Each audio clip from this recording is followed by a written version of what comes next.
Hi, this is Dr. Adam Stewart giving you another behind the scenes look at some of the burden that family doctors are facing these days. And this video is just going to show you the actual cost of what might seem like the simplest 10-second interruption in any day. And show it's going to serve as the foundation of future videos and articles that show more complex interruptions and some of the needless burden that we're facing these days.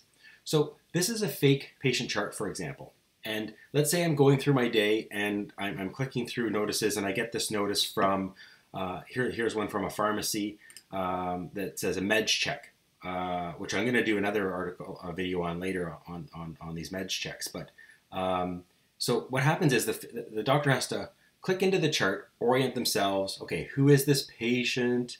You know, what does their history look like? Okay, now I've got my bearings.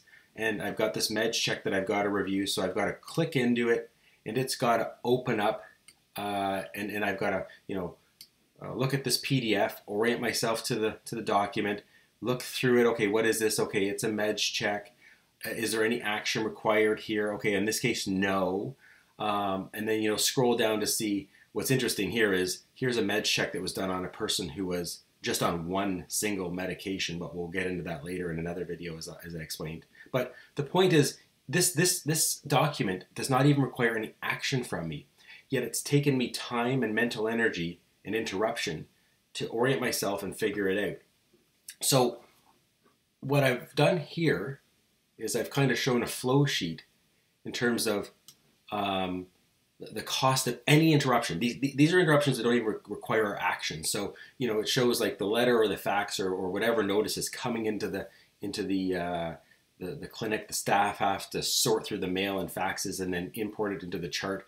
Sometimes in some workflows, the paper document is actually having to be printed and walked to the back office and doctor's desk. All that requires time.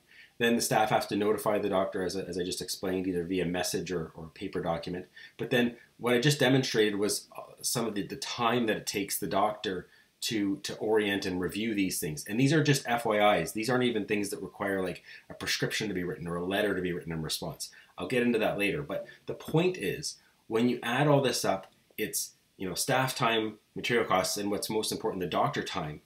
It's at minimum $6. Often, though, as I'll show in other examples later on, any request that requires our letter or prescription is going to cost us much more than that. $10, $20 every single interruption. Not to mention the cumulative decision fatigue throughout the day. So, as what might seem like the simplest interruption is actually requiring mental energy that builds up through hundreds of decisions throughout the day. And that's causing a lot of burnout on family doctors these days.